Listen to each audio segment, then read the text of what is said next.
So we're approaching the halfway point of 2023 already, and so far we've had two big launches from Apple.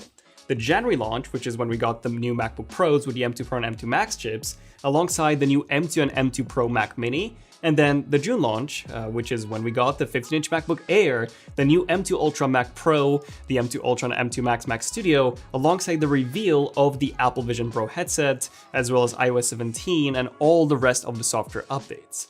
So now you're all probably wondering, what is next for Apple? Well, there are likely going to be two more launches. The September launch, followed by the October launch. So in terms of the September launch, this is pretty much a no-brainer. Apple's going to have a big event, like they do every year, where they will be unveiling the latest iPhone. In this case, the iPhone 15 lineup. We've already done quite a few videos on all the latest leaks and rumors and everything to expect in terms of the iPhone 15s, including a recent hands-on video with some dimension-accurate 3D case models that I welcome you guys to check out if you want to learn all the details. But if you want a quick summary, this is what you need to know. The non-Pro models, so the iPhone 15 and 15 Plus, seem to be getting the dynamic island that the iPhone 14 Pro introduced, as well as a redesigned frame that would be a bit more rounded and therefore making both models more comfortable to hold. Other than this, USB-C will finally be coming, although at a slower speed than the Pro models. And of course, just like the previous years, Apple will be using the same chip as the Pro models of the year before. So the A16 chip in the non-Pro models. And a frosted glass back has also been rumored that would match the finish that's been on the Pro models ever since the iPhone 11 Pro. That's pretty much it with the standard models. It's not looking like we'll be getting the same camera as on the iPhone 14 Pros, at least judging by the measurements of the case models, which are very similar to the measurements of the camera modules on the current iPhone 14s. Now, on the Pro side, we are set to be getting some big upgrades. So with the iPhone 15 Pro, this one's getting the new A17 chip, which is said to be based on a smaller 3nm manufacturing process. We are also said to be getting 8GB of RAM up from 6, that more rounded frame from the regular 15s, as well as a new titanium finish that would make it lighter and also more durable. The 15 Pro is also getting a bit smaller and a bit more compact based on the case models that we've had a look at, plus the bezels are also getting noticeably thinner compared to the 14 Pros. But probably my favorite feature would be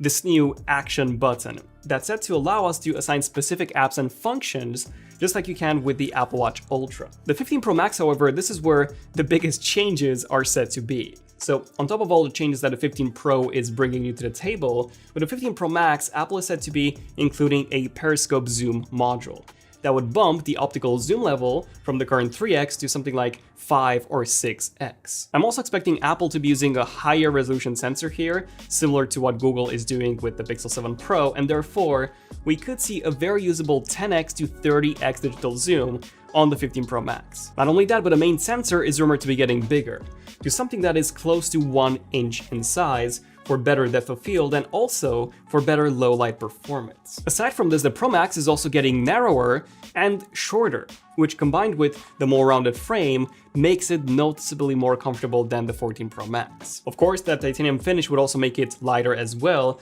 so if you've been just like me and you've been avoiding the Pro Max model because of how uncomfortable it felt, well, the 15 Pro Max might be the time to reconsider the size. Fun fact, I'm actually switching to the Pro Max from the 14 Pro. So that's everything that's expected in terms of the iPhone. Now, aside from the iPhone 15 lineup, the September event will most likely bring us the new 2023 Apple Watch lineup as well. And here the main change is rumored to be the new chip that both the Series 9 and the Apple Watch Ultra 2 would feature. And that is the Apple Watch S9 chip. Some of you might know that ever since the Apple Watch Series 6 from back in 2020, Apple has been using the exact same chip inside all of their Apple Watch models, including the Ultra. This year, multiple reliable sources are claiming that Apple will finally be updating that chip to something new.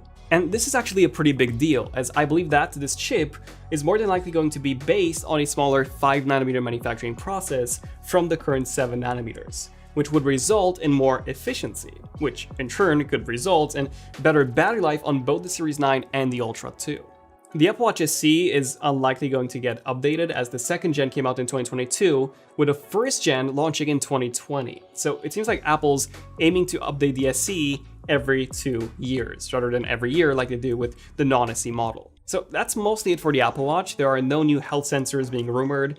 one thing that we might see could be a darker color for the Apple Watch Ultra alongside some updated bands. Also, at a September event, we might see an updated version of the AirPods Max, as the originals launched back in 2020, so yeah, an update is desperately needed. Although, don't expect any major changes. If anything, I would expect the designs to remain exactly the same, and the only change to be the chip on the inside updated to the H2 from the H1. And just like the second-gen AirPods Pro, having that new chip alone would automatically bring us much improved noise cancelling, up to 2x improvement, improved transparency, as well as that new adaptive audio mode that merges transparency and noise cancelling into one. Also, with the original AirPods Maxes, we actually had two H1 chips, one in each ear cup, and if this trend continues and we get two H2 chips, we could see even better performance, audio and noise cancelling wise, than compared to what the H2 chip brought us on the AirPods Pro 2s. And lastly, September is also when we usually see the final versions of Apple's software launched to the public. In this case, iOS 17, iPadOS 17, watchOS 10, as well as tvOS 17. We have made a more detailed video on iOS 17 should you want to check out all of its newest features. This is mostly it for September, but of course that, just like in the previous years, we are likely going to have an October launch as well. This could either be by an October event or an October press release, depending on the products that we would see.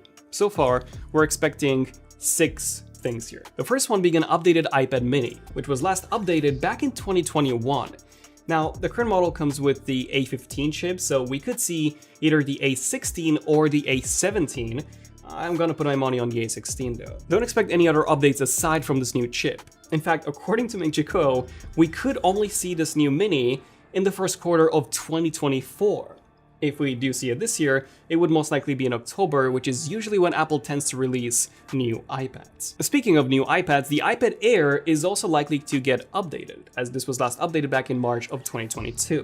And in this case, we would get the M2 chip, putting it on par with the M2 iPad Pros. But aside from this, and maybe that Apple Pencil hover feature from the new iPad Pros, yeah, don't expect anything new. Which brings us to the Macs. Now, even though we just got a new 15-inch MacBook Air, literally last week, that is still running on Apple's M2 chip that was introduced back in June of 2022, the M3 chip has been rumored for a really long time, and it is said to bring some significant improvements in terms of both performance and efficiency, thanks to its being based on a smaller 3nm manufacturing process. Late 2023 has actually been a long-rumored release for the M3 chip. And according to Mark Gurman, Apple is already testing the M3 chip for both the 13-inch and the 15-inch MacBook Pros. However, in his latest report, he said that he now believes these to only launch in 2024. Now, this would indeed make sense, given that we just got the new 15-inch Air. And updating both models with the M3 chip in October would upset a lot of 15-inch Air customers, while updating just the 13-inch to the M3 might have the same effect for anyone who bought a 13-inch after Apple's recent price drop. So if we do still get the M3 chip this year, it would be in October. Otherwise, it would likely be in March of 2024. The same goes for the M3 13-inch MacBook Pro, either in October or in March 2024. And here, aside from the new M3 chip, there isn't much else to expect. If anything, I would expect Apple to just cancel this MacBook, especially now that we have the 15-inch Air starting at the exact same price. That gives you a newer and thinner design, a larger display, MagSafe, better speakers, a better webcam, a headphone jack with high impedance headphone support, and more color options. Same story with the M3 iMac. It fully depends on when we get the M3 chip.